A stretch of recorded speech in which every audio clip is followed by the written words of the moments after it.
Hello, प्यारे viewers. How are you? I hope all of you are awesome.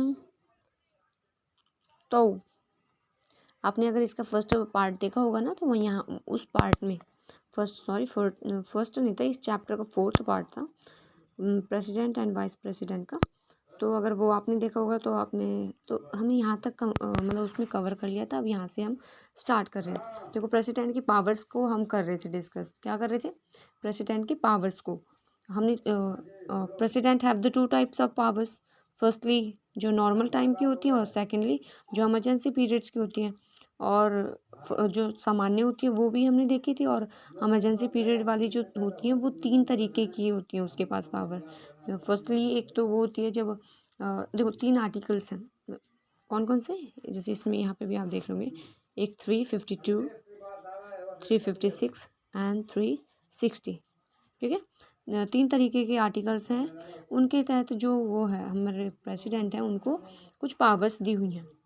हाँ, special powers, वो भी related to emergency time period. Okay, तो हमने first पढ़ लिया था 352 के अंदर जो दी हुई थी पावर्स, उसके बारे में पढ़ा था कि भाई जब क्या हो, जब किसी दूसरे देश के साथ कोई युद्ध वगैरह हो रहा हो, वॉर हो रहा हो, या कोई मतलब वो बाउंड्री से रिलेटेड कोई मतलब दूसरे देश के साथ कोई ऐसा मतलब कोई वो वाली स्थिति उत्पन्न हो जाए, जैसे लड़ाई झगड़ा हो जाए, है ना, अशांति वाली जो स्थिति है वो उत्पन्न हो जाए किसी दूसरे देश के साथ। तो उस टाइम पर क्या होता है कि 352 है, जो 352 जो आर्टिकल है, उसके तहत देश में इमरजेंसी, देश में संकट काल लगाते हैं प्रेसिडेंट। ओके, और सेकंड जो है उसमें हमने पढ़ा था कि किस तरीके से लगाते हैं, और फिर वो टाइम पीरियड भी थोड़ा सा देखा था। और हमने क्या देखा था भाई, क्या इफेक्ट होते हैं, इफेक्ट्स ऑफ द डिक्लेरेशन। किसकी डिक्लेरेशन? इमरजेंसी की। व्हेन प्रेसिडेंट इम्पोज द क्या, दे impose emergency on the country, what will the effect of that या ऑन द कंट्री। ऐसे होते हैं ना ये सब चीज़ें। तो अगर हम सेकंड पॉइंट की बात करें तो वो हमने फर्स्ट में पढ़ा था। ठीक है, ऐसे सेम अब हम सेकंड की बात करते हैं। सेकंड वो भी मीन्स आर्टिकल जो 356 के अंतर्गत दिए हुए हैं, अनुच्छेद 356। ठीक है, अनुच्छेद 356 के अंतर्गत जो जो पावर्स दी हुई हैं कि भाई कब ये वाले आर्टिकल के तहत कब इमरजेंसी लागू करी जाएगी देश में, कब इम्पोज करेंगे जो प्रेसिडेंट है वो, कब इमरजेंसी है वो इम्पोज करते हैं। देखो, जब क्या होता है कि जब आंतरिक कलह मच जाता है। आंतरिक कलह क्या होता है? मीन्स देश के अंदर ही क्या हो जाए, वो हो जाए गृह युद्ध जिसे बोलते हैं। गृह युद्ध मीन्स आपस में ही, मतलब अंदर ही, जैसे आपस में राज्य ही झगड़ा करने लग जाए, कोई दंगे फसाद वाली स्थिति उत्पन्न हो जाए। समझ रहे हो? और कुछ भी हो सकता है वो।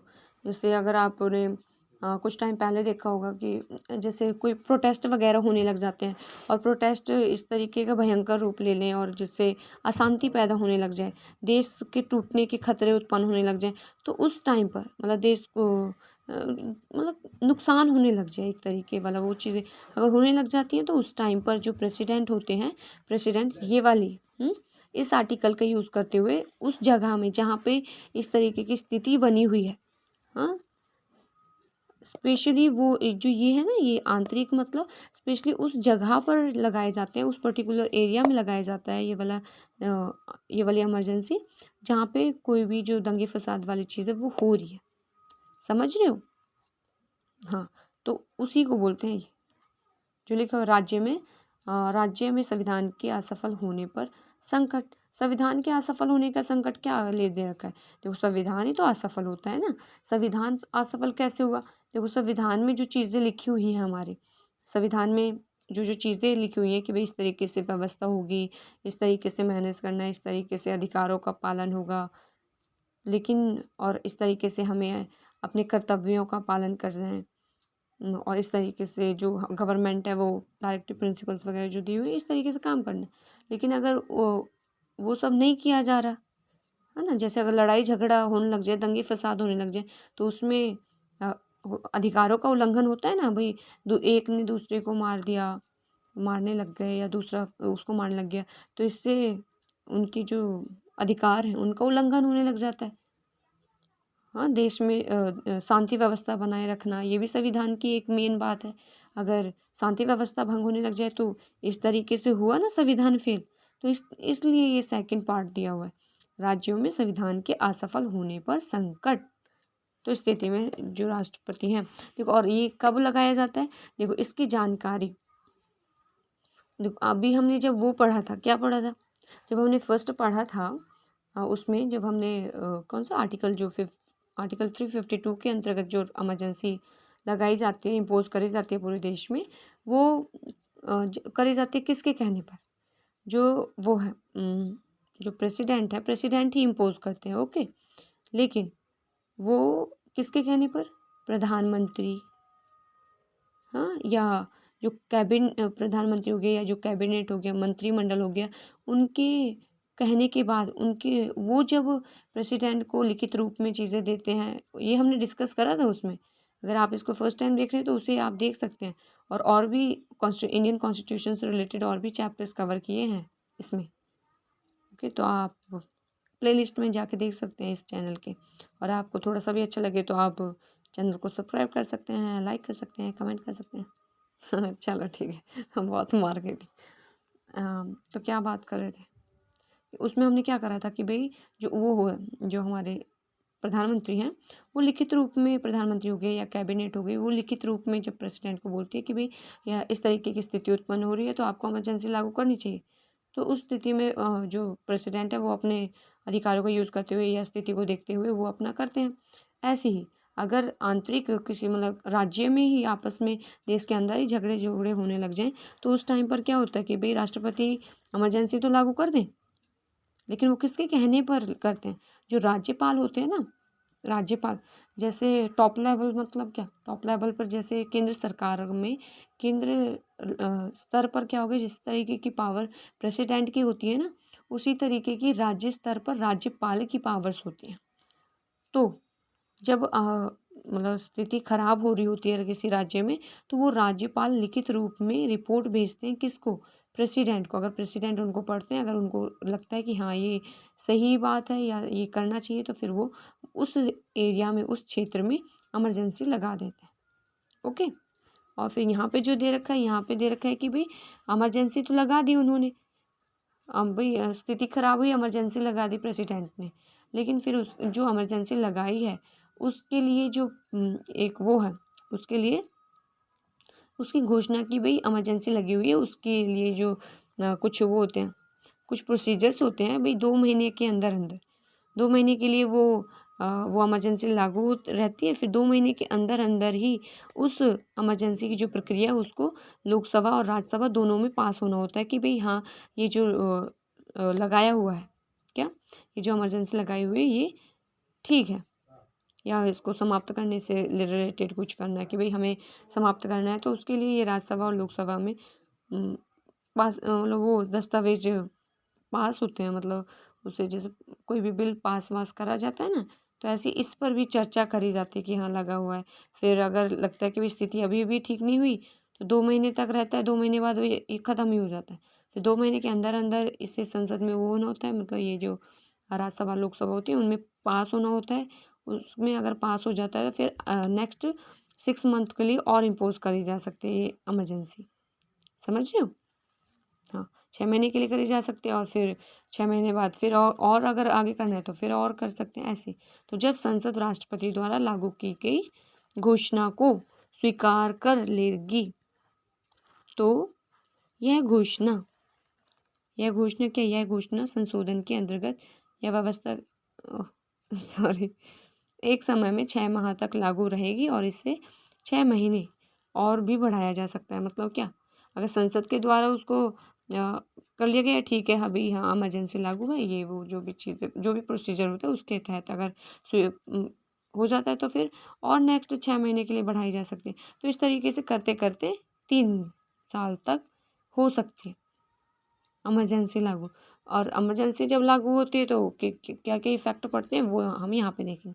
Effects of the proclamation of the emergency on a state, तो अभी देखेंगे। तो जैसा उसमें थोड़े बहुत इफेक्ट थे ना कि भाई अगर राष्ट्र में, अगर पूरे नेशन में इमरजेंसी लागू होती है, डिक्लेयर होती है, तो which kind of effects country have to face the. तो सिमिलरली यहाँ पर भी ये मतलब कुछ स्टेट से रिलेटेड होंगे। फर्स्टली जैसे कि अनुच्छेद 356 के अंतर्गत दी गई घोषणा के निम्नलिखित प्रभाव पड़ते हैं। फर्स्ट पॉइंट क्या कहते हैं, ऐसी स्थिति में भारत का राष्ट्रपति राज्य के गवर्नर को राज्य का प्रशासन अस्थायी रूप से सौंप देता है। राष्ट्रपति किसी अन्य कार्यपालिका संगठन को भी यह कार्य सौंप सकता है। मीन्स क्या, जब किसी राज्य में इमरजेंसी लागू हो जाती है तो उस टाइम पर जो गवर्नर होते हैं, मतलब जो राष्ट्रपति हैं, वहाँ का जो शासन है, क्योंकि देखो अगर हम पूरे देश का शासन माने तो पूरे देश का शासन किसके द्वारा चलाया जाता है, प्रधानमंत्री हो गए और जो उनके कैबिनेट मंत्री हो गए, उनके द्वारा ना। ऐसे ही जो राज्य होता है, राज्य का शासन किसके द्वारा चलाया जाता है, मुख्यमंत्री हो गए और उनके जो मंत्री हो गए, मंत्रिमंडल हो गया उनका, जो राज्य में मतलब मुख्यमंत्री के द्वारा जो जो मंत्री सेलेक्ट कर एक काउंसिल बनाई गई या एक वो बनाई गई, मंत्रिमंडल बनाई गई, तो वही शासन चलाते हैं, वही शासन चलाते हैं ना।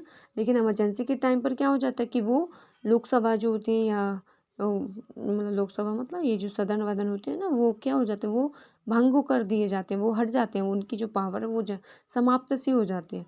तो यहाँ पर ये कह रहा है कि ऐसे टाइम पीरियड पे जब इमरजेंसी लागू होती है तो उस टाइम पर जो राष्ट्रपति है, राज्य का जो शासन है वो गवर्नर को दे देते हैं, राज्यपाल को दे देते हैं। भाई कह देते हैं कि आप अपने हिसाब से जो करना है वो करिए, अब सरकार नहीं करेगी, जो राज्य सरकार है वो ना करेंगी, आप करिए। ओके, तो फर्स्ट पॉइंट आपको क्लियर हो गया होगा। सेकंड, गवर्नर राज्य की वास्तविक कार्यपालिका का रूप ले लेता है। वही देखो सेकंड और फर्स्ट सेम ही है। कार्यपालिका क्या होती है, यही तो होती है ना, मुख्यमंत्री हो गया या उसके जो मंत्री परिषद के जो लोग हो गए, वही सब तो कार्यपालिका कहलाते हैं। समझ रहे हो, एग्जीक्यूटिव वही तो कहलाते हैं। तो उनकी जो पावर है वो समाप्ति हो गई, गवर्नर को दे दी, तो वही चीज़ है। सेकंड पॉइंट भी वही है। थर्ड क्या कहता है कि ऐसे राज्य तथा राज्यों के लिए संघीय संसद को राज्य सूची पर कानून निर्माण का अधिकार मिल जाता है। क्या मतलब है, इसका मतलब ये है कि भाई we have three kind of, वो है ना, three kind of list related to the work of the country.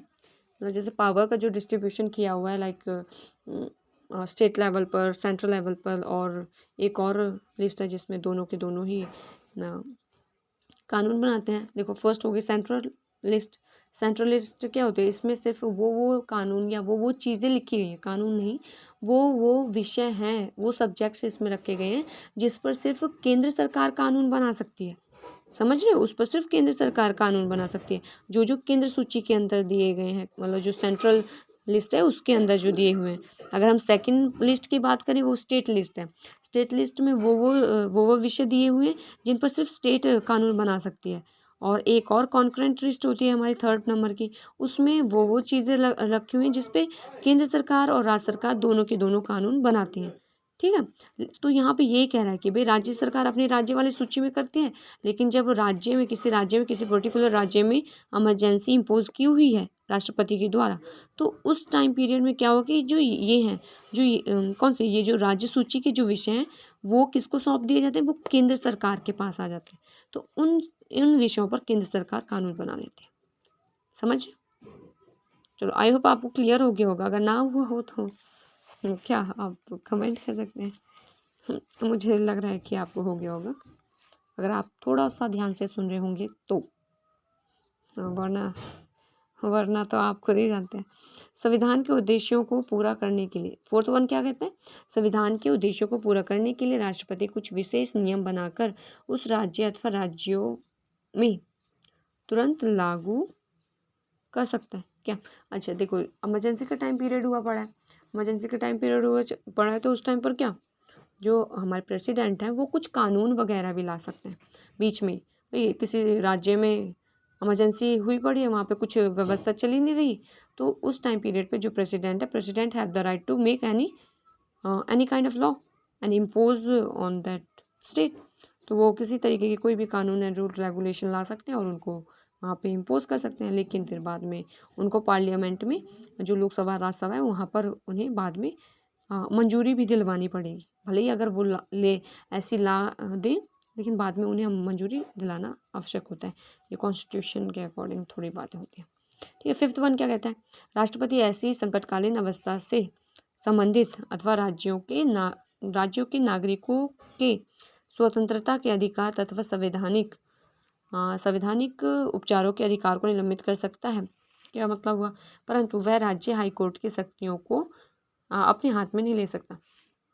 क्या मतलब हुआ, भाई इमरजेंसी लागू हो गई किसी पर्टिकुलर स्टेट में, इमरजेंसी है, तो इमरजेंसी में क्या होता है कि भाई जो वो होती है ना धारा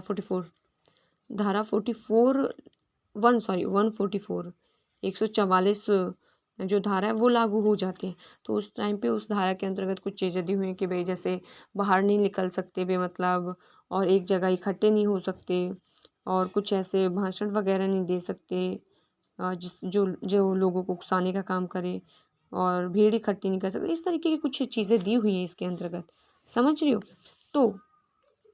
तो यहाँ पर और अगर हम फंडामेंटल राइट्स वाला जो हमारा चैप्टर्स है, अगर हम उनकी बात करें, जो हमारे राइट्स की बात करें, तो राइट्स में तो हमें ये दिया हुआ है ना कि भाई we have the right to make groups, और we have the right to move anywhere, है ना ये राइट्स, और we have the right to speak, बोलने का अधिकार हो गया। ये सारे राइट्स हमें दिए हुए हैं, और इमरजेंसी के टाइम पर ये सारी चीज़ें, मतलब देखो बोलने का अधिकार तो होता है, लेकिन हम ऐसा कोई भाषण नहीं दे सकते जो इमरजेंसी के टाइम पर कोई भड़काने वाला काम करे। तो यहाँ पे वही कहने की कोशिश कर रहा है। तो इस कैसे हो रहा है, तो आपने दोनों तरीके की बातें सुनी ना। तो इस टाइम पर क्या हो रहा है कि भाई इमरजेंसी में जो हो गया, इमरजेंसी में बाहर नहीं जाने देते ये वो, ठीक है, और हमारे अधिकार बोलते हैं कि हमें ये करना है वो करना, मतलब यहाँ जा सकते हैं, वो कर सकते हैं, ये कर सकते हैं जो तो बेटे जो मैंने अभी बोला ना वो करने का, तो आप ये वो मत करना कुछ कि भाई आप तो ये वो कर रहे हो। हाँ, तो हो गई ना, ये पॉइंट जो हमारा कह रहा है वो ये पॉइंट समझाने के लिए बोला कि ये पॉइंट क्या कर रहा है, ये हमारे जो अधिकार है वो निलंबित हो रहे हैं ना, बैन हो रहे हैं ना कुछ टाइम के लिए, तो यही बोला है यहाँ पे, कुछ समय के लिए बैन हो रहे हैं। तो बस यही बोल रहा है कि भाई बैन हो जाते हैं, जो राष्ट्रपति कुछ समय के लिए उन अधिकारों में बैन लगा देते हैं, और लेकिन वो क्या नहीं कर सकते, जो ये कोर्ट्स होते हैं हमारे हाई कोर्ट्स होते हैं, या तो उनकी शक्तियों को अपने हाथ में नहीं ले सकते, वो सरकार की शक्तियों को अपने हाथ में ले सकते हैं, और रूल रेगुलेशन कुछ भी लाकर अपना कुछ कर सकते हैं, बट क्या नहीं कर सकते, वो हाई कोर्ट्स की जो शक्तियाँ हैं उनको अपने हाथ में नहीं ले सकते। कौन, राष्ट्रपति। He can't take any kind of power about या of high court. High court की जो पावर्स दी हुई हैं वो उसके पास से रहते हैं, वो उसके अकॉर्डिंग काम करते हैं। ओके, 6th वन क्या कहता है, जब राष्ट्रपति केंद्रीय संसद को उस राज्य के लिए प्रांतीय सूची पर कानून बनाने का अधिकार। ओके, अभी अब 7th वाले की बात करें, तो 7th वाला क्या बोलता है, 7th पॉइंट क्या कहता है, ये कहता है कि भाई वह प्रांत की संचित निधि अथवा आकस्मिक निधि में से कोई खर्च किए जाने का आदेश दे सकता है, परंतु बाद में लोकसभा अधिवेशन में आए ऐसे आदेश को उससे स्वीकार करवाना होगा। मतलब क्या, जैसे वो फंड होते हैं, कुछ कॉन्टीजेंसी फंड होते हैं, उन फंड में से जो ये है आकस्मिक निधि बनाई जाती है, उसमें पैसे रखे जाते हैं इमरजेंसी यूज़ के लिए। तो यहाँ पे यही कह रहा है कि जब इमरजेंसी लागू है या इमरजेंसी इम्पोज कर रखी है देश में, तो उस टाइम पर जो उस फंड में या उस निधि में, आकस्मिक निधि में जो पैसे वैसे हैं उनका खर्च वो कर सकता है। लेकिन बाद में जब ये संसद दोबारा से तैयार होगी ना, जैसे लोकसभा या राज्यसभा जो भी सदन है वो दोबारा वर्क में आएंगे, तो उस टाइम पर उसे क्या करना होगा, वो उन आदेशों को कि भाई जो आदेश मैंने दिए थे उन आदेशों को पारित करवाना होगा, स्वीकार करवाना होगा कि हाँ भाई ठीक है, राष्ट्रपति ने ये किया है तो ये स्वीकार्य है, सभी लोगों को वोटिंग वगैरह करवा के उसे स्वीकार किया जाता है। अगर नहीं करते तो फिर वो चीज़ एट द पॉइंट ख़त्म हो जाती है। ठीक है, 8 पॉइंट की बात करें, राज्य कर्मचारियों पर विशेष कर्तव्य राष्ट्रपति द्वारा सौंपे जा सकते हैं। राज्य कर्मचारियों पर, राज्य के जो कर्मचारी हैं पर विशेष कर्तव्य मीन्स कुछ कर्तव्य सौंपे जा सकते हैं। क्या हुआ इसका मतलब, देखो इसका सिंपल सा मतलब ये है कि भाई जब इमरजेंसी लागू हुई पड़ी, हाँ, तो उस टाइम पर जो गवर्नमेंट जो ये है प्रेसिडेंट है, जो राष्ट्रपति हैं, वो कुछ आदेश दे देते हैं कि भाई जो गवर्नमेंट एम्प्लॉयज़, लेकिन राज्य के जो गवर्नमेंट एम्प्लॉय है उनको ये करना है, ये नहीं करना है, ऐसे करना है, ऐसे करना है, ऐसे करना है, सॉरी। तो उस तरीके की क्या उस तरीके की चीज़ें भी हो सकती है, कर सकते हैं जो प्रेसिडेंट है। कर्मचारियों को आदेश दे सकते हैं कि भाई आपको ये करना है, ये नहीं करना है, ऐसे करना है, वैसे करना है, तो वो सब चीज़ भी बोल सकते हैं राष्ट्रपति। 9th वन, परंतु राष्ट्रपति राज्य उच्च न्यायालय की शक्तियों में कमी नहीं कर सकता। वो यही पॉइंट है, जैसे सेम ऊपर आया था ना, ऊपर अदालत लेकर था, कोर्ट लेकर था, ये न्यायालय और कोर्ट सेम ही होते हैं ना, अदालत और न्यायालय सेम ही होते हैं, तो वही पॉइंट है सेम। तो चलो आपको ये अभी आई होप आपको ये सारे पॉइंट्स आपको अच्छे से क्लियर हो गए होंगे ना। हाँ, तो अभी देखो वित्तीय शक्तियाँ पढ़ लेते हैं। फाइनेंशियल इमरजेंसी, सॉरी, वित्तीय शक्तियाँ नहीं था, फाइनेंशियल इमरजेंसी, वित्तीय संकट काल। अब ये थर्ड वन है। अभी तक पूरे भारत में है ना, सिर्फ 2 तरीके की इमरजेंसियाँ हुई हैं। फर्स्ट वाली जो कि 352 के अंतर्गत की जाती है, और सेकंड वाली जो कि 356 के अंतर्गत करी जाती है। ये जो थर्ड वाली है ना, थर्ड वाली अभी तक आज तक नहीं हुई। ये किससे रिलेटेड है? फाइनेंशियल, मतलब जब फाइनेंशियल क्राइसिस आ जाए देश में, मीन्स पैसे से संबंधित कोई संकट आ जाए, आर्थिक संकट आ जाए, तो उस टाइम पर ये वाली इमरजेंसी लागू करी जाती है। समझ रहे हो? तो इसमें भी कुछ प्रोसीजर्स दिए हुए, और ये आर्टिकल 360 के अंतर्गत लगाई जाती है ना। आर्टिकल, अगर ये जो प्रेसिडेंट देश में फाइनेंशियल इमरजेंसी अगर इम्पोज कर भी रहे हैं, तो उनको वो कौन से आर्टिकल के अंडर आकर करेंगे? ये 360 के अंडर। ओके, अनुच्छेद 360 के अंतर्गत यदि राष्ट्रपति को यह विश्वास हो जाए कि भारत या उसके किसी राज्य के किसी भाग का वित्तीय स्थायित्व या साख खंड मतलब पैसे से संबंधित कोई संकट है, तो यह वित्तीय आपात, वही देखो वही बात है जो अभी बोली थी ना मैंने, वो वित्तीय आपात लागू कर सकते हैं। तो यह घोषणा संसद 2 माह के अंदर स्वीकार नहीं करती, तो यह अपने आप समाप्त हो जाता है। तो ये इमरजेंसी तो लागू कर दी, फाइनेंशियल इमरजेंसी तो लागू कर दी उसने, किसने? हमारे जो प्रेसिडेंट ने लागू तो कर दी, बट वो कब तक रहेगी? 2 महीने तक। अगर 2 महीने के अंदर अंदर उसने सदन में, लोकसभा या राज्यसभा में इससे रिलेटेड जो चीज़ें हैं वो प्रस्तुत नहीं करी, उसको दोबारा से अप्रूवल नहीं करवाया, तो क्या हो जाएगा? ये इमरजेंसी 2 महीने के अंदर, मतलब 2 महीने के बाद ख़त्म हो जाएगी अपने आप। समझ रही हो? बस यही दिया हुआ है और कुछ नहीं। और घोषणा के प्रभाव देखो, क्योंकि अभी तक ये हुई नहीं, तो इसमें ज़्यादा चीज़ें ऐड ऑन भी नहीं करी गई और ज़्यादा कुछ भी नहीं, जो जैसा था वैसी चीज़ें ज़्यादा है। तो और आई होप ये कभी होना भी नहीं चाहिए, है ना? क्यों हो? फाइनेंशियल इमरजेंसी नहीं होनी चाहिए, क्योंकि इफ़ेक्ट होते हैं ना, बहुत बुरे इफ़ेक्ट भी होते हैं इसके। चलो ठीक। अब इफ़ेक्ट्स ऑफ द प्रोक्लेमेशन क्या हो गया? जो ये घोषणाएँ वगैरह की गई, उनके क्या इफ़ेक्ट्स ऑन द स्टेट पड़े, तो वो देखें। फर्स्ट क्या पढ़ते हैं वो देखेंगे, क्या पढ़ सकते हैं, ऐसा कुछ। क्योंकि वित्तीय संकट की अवस्था में राष्ट्रपति राज्य को अथवा कुछ राज्यों को ऐसे निर्देश दे सकता है जो उसकी दृष्टि में वित्तीय साख बनाए रखने के लिए आवश्यक है। मीन्स क्या? वो आदेश दे सकता है, किसको? राज्यों को आदेश दे सकता है कि वो क्या, मतलब कुछ ऐसे पैसा कम खर्च हो, उसके लिए कुछ आदेश दे सकता है वो। समझ रहे हो? देखो वही, अभी आगे आएंगे तो आपको एकदम अच्छे से क्लियर हो जाए। देखो सेकंड पॉइंट ही आपको बताएगा। सेकंड पॉइंट क्या बोल रहा है? राष्ट्रपति ऐसी अवस्था में सरकारी कर्मचारियों के वेतन में कमी कर सकता है यहाँ तक कि वह उच्च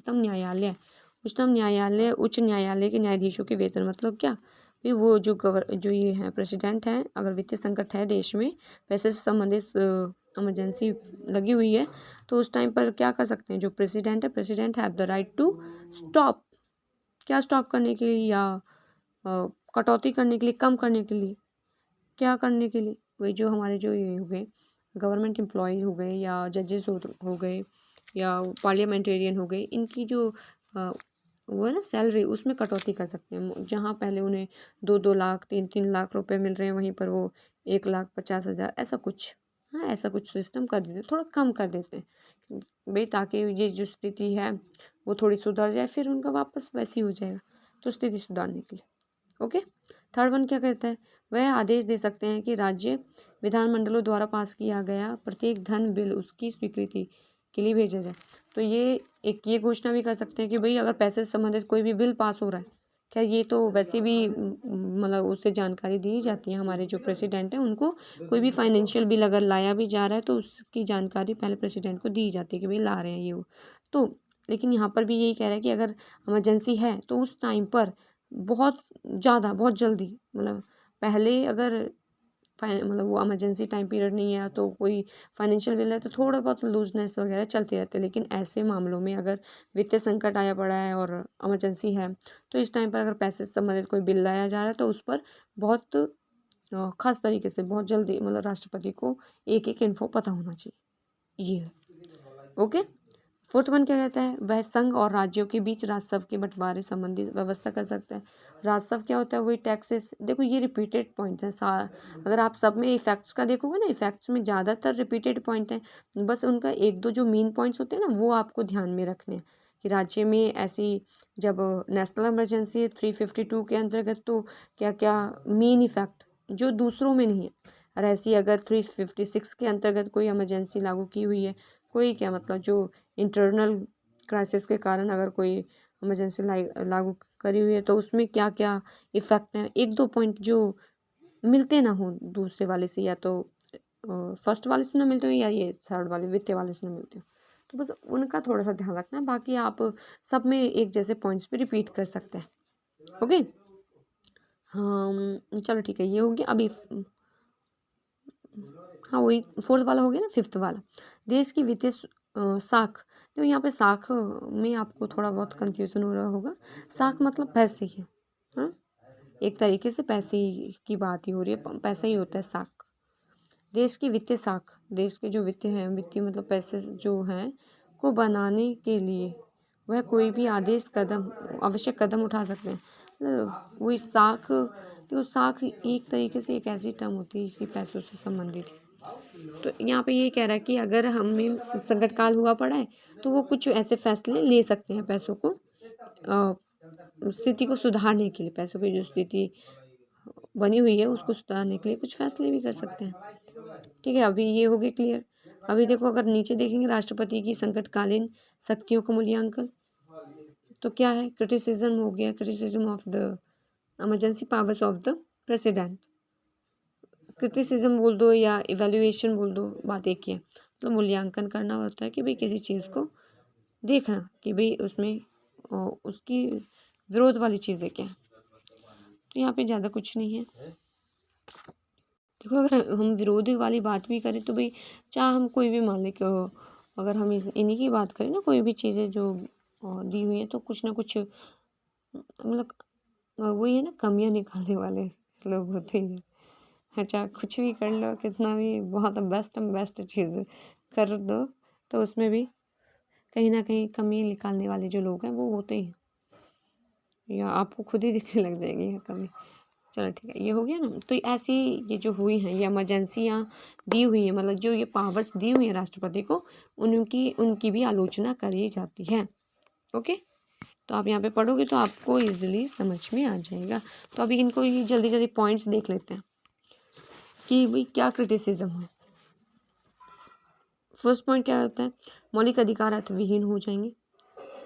मौलिक अधिकार अर्थविहीन कैसे हो गए? वही जो देखो पहले भी ये पॉइंट आया था कि भाई कैसे होगा जब हमारे देश में when the emergency impose on the country, तो क्या होगा? हमारे जो मौलिक अधिकार है, जो फंडामेंटल राइट्स हैं वो उल्लंघित हो जाते हैं ना। जैसे उसमें बताया था, राज्य वाले में बताया था कि भाई आर्टिकल 44 के वो सब चीज़ें इमरजेंसी में क्या है कि भाई इकट्ठा नहीं हो सकते, ये नहीं कर सकते, वो नहीं कर सकते, यहाँ नहीं जा सकते, ऐसा नहीं कर सकते, वैसा नहीं। तो वहाँ पर स्वतंत्रता वाली जो चीज़ है वो हमारी छिन गई ना, स्वतंत्रता का हनन हो गया तो यहाँ पे हुई, तो वो स्वतंत्रता क्या है, ये हमारा मौलिक अधिकार है, one of the fundamental rights है वो, फ्रीडम का, समझ रहे हो। तो यहाँ पे यही कह रहा है कि जो मौलिक अधिकारों का उल्लंघन, अर्थहीन हो जाते हैं वो, उनका कोई मतलब ही नहीं रह जाता अगर इमरजेंसी होती है तो आप यहाँ पे देखोगे भी तो समझ में आ जाएगा। सेकंड पॉइंट, राज्यों की आर्थिक स्वतंत्रता समाप्त हो जाएगी, तो वो ये राज्यों की आर्थिक स्वतंत्रता कैसे, अभी इमरजेंसी, आंतरिक इमरजेंसी लगी हुई है, मतलब 356 के अंतर्गत किसी देश के पर्टिकुलर एरिया या पर्टिकुलर स्टेट में इमरजेंसी इम्पोज की जा रही है, तो वहाँ पे हो गया ना। अब तो वहाँ पे जो ये राज्य हैं, राज्य की जो शक्तियाँ वो तो ख़त्म हो ही जाती है ना, क्योंकि हमने एक पॉइंट अभी पढ़ा ना कि आकस्मिक निधि, कंटीजेंसी फंड जो होता है वो भी, उसका यूज़, उसके फंड का, उसके जो पैसे हैं उसका यूज़ राष्ट्रपति कर लेते हैं। तो इस तरीके से हो गया ना सेकंड पॉइंट पूरा वो, कि भाई राज्य की जो आर्थिक स्वतंत्रता वो समाप्त हो गई, क्योंकि उसका जो कंट्रोल है वो प्रेसिडेंट के हाथ में चला गया। पैसे से संबंधित और भी चीज़ें होती हैं, जैसे वही फंड कम कर सकते हैं, पैसे कम कर सकते हैं, गवर्नमेंट एम्प्लॉयज़ हैं, अगर ये है फाइनेंशियल इमरजेंसी है तो हो गया ना ये second point clear. Third point, राज्यों में विरोधी दलों की सरकार का दमन हो सकता है, तो ये भी देखो, ये भी चीज़, ये पॉइंट भी सूटेबल हो, कैसे राज्यों में विरोधी दल होगी की सरकार, विरोधी दलों की सरकार का दमन हो सकता है, कैसे, अब जब सरकार की दमन हो गया तो विरोधी दल कौन से खेत की मूली, समझ रहे हो। अब मान लो कोई पर्टिकुलर स्टेट है और उसमें इमरजेंसी लागू हुई, तो वहाँ पे तो जो स्टेट का सिस्टम है वही ख़त्म हो जाता है, जो हमारा ये है एग्जीक्यूटिव है, उसकी पावर्स तो पूरी तरीके से ख़त्म ही हो जाती है ना। तो इसी तरीके से अब जब वही ख़त्म, तो इस तरीके से ये भी क्लियर हो गया ना। तो जब सत्ताधारी उसकी शक्तियाँ ख़त्म हो जाती हैं तो फिर वही, तो जो हमारा अपोजिशन में है उसकी भी शक्तियों का फिर ज़्यादा यूज़ ही नहीं रह जाता, क्योंकि जब सरकार ही नहीं तो उसका विरोध करने वाले का क्या होगा, समझ रहे। तो आप यहाँ पे रीड करोगे तो आपको अब क्लियर हो जाएंगे, अब एक बस वो चीज़ें हो जाएंगी, आप पढ़ोगे तो आप क्लियर हो जाएंगे, ठीक है। अभी फोर्थ वन की बात करें तो न्यायपालिका के अधिकारों को सीमित किए जाने की व्यवस्था खतरनाक है, न्यायपालिका के अधिकारों को सीमित करने, क्योंकि देखो इमरजेंसी लागू हुई,